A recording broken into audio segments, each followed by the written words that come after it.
എൻ്റെ ഡെലിവറി കഴിഞ്ഞിട്ട് 2 മന്ത്സ് കഴിഞ്ഞു. എനിക്ക് എന്തൊക്കെയോ ചേഞ്ചസ് ഫീൽ ചെയ്യുന്നുണ്ട്. എപ്പോഴും ദേഷ്യവും സങ്കടമൊക്കെ വരുന്നുണ്ട്. കുഞ്ഞിനോട് ഒരു വിധത്തിലുള്ള അറ്റാച്ച്മെൻറ്റോ കാര്യങ്ങളോ ഒന്നും ഫീൽ ചെയ്യുന്നില്ല. ഒന്നിലും കോൺസെൻട്രേറ്റ് ചെയ്യാനും പറ്റുന്നില്ല. അപ്പോൾ ഇതൊക്കെ കാണുമ്പോൾ വീട്ടിലെല്ലാവരും എന്നെ കുറ്റപ്പെടുത്തുക ചെയ്യുന്നത്.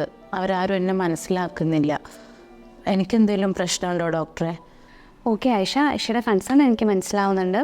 ആയിഷ ഇപ്പോൾ നേരിടുന്ന ഈ മൂഡ് സ്വിങ്ങുകളെല്ലാം ഡെലിവറിക്ക് ശേഷം ഉണ്ടാകുന്ന ഹോർമോണൽ ചേഞ്ചിൻ്റെ ഭാഗമായിട്ടുള്ളതാണ്. ഒരുവിധം എല്ലാ അമ്മമാരും നേരിടുന്ന ഒരു പ്രശ്നമാണിത്. പക്ഷേ ആർക്കും ഇതിനെ പറ്റിയിട്ടൊരു ധാരണയില്ല. ഇതൊരു ഹെൽത്ത് കൺസേൺ ആണെന്നൊന്നും ആർക്കും തോന്നാറില്ല. കുറേ കാലം കഴിയുമ്പോഴത്തേക്ക് ഇതൊരു ഡിപ്രഷൻ എന്നുള്ള ഒരു സ്റ്റേജിലോട്ട് പോകും. അപ്പോൾ ആയിഷയ്ക്ക് അങ്ങനെ ഒരു സ്റ്റേജിലെത്തുന്നതിന് മുന്നേ ഇതെന്തോ ഒരു ഹെൽത്ത് കൺസേൺ ഉണ്ട് എന്ന് തോന്നിച്ച് ഇവിടം വരെ വരാൻ എടുത്തൊരു ഡിസിഷൻ ഉണ്ടല്ലോ, അതാണ് ഏറ്റവും വലുത്. നമുക്ക് ആയുർവേദത്തിൽ ഇതിന് ഒരുപാട് എഫക്റ്റീവ് ട്രീറ്റ്മെൻറ്റുകൾ ഉണ്ട്. അപ്പോൾ നമ്മുടെ ട്രീറ്റ്മെൻറ്റുകളോടൊപ്പം യോഗ, പ്രാണായാമ, കൗൺസിലിങ് ഇതെല്ലാം ചേർത്തായിരിക്കും ചികിത്സ തരുന്നത്. അപ്പം നമ്മളുടെ ഒരു ഹാപ്പി മൈൻഡ് നമ്മുടെ കുഞ്ഞിൻ്റെ വളർച്ചയ്ക്ക് വളരെ അത്യാവശ്യമുള്ളൊരു കാര്യമാണ്. അപ്പോൾ എത്രയും പെട്ടെന്ന് നമുക്ക് ട്രീറ്റ്മെൻറ്റ് സ്റ്റാർട്ട് ചെയ്യാം.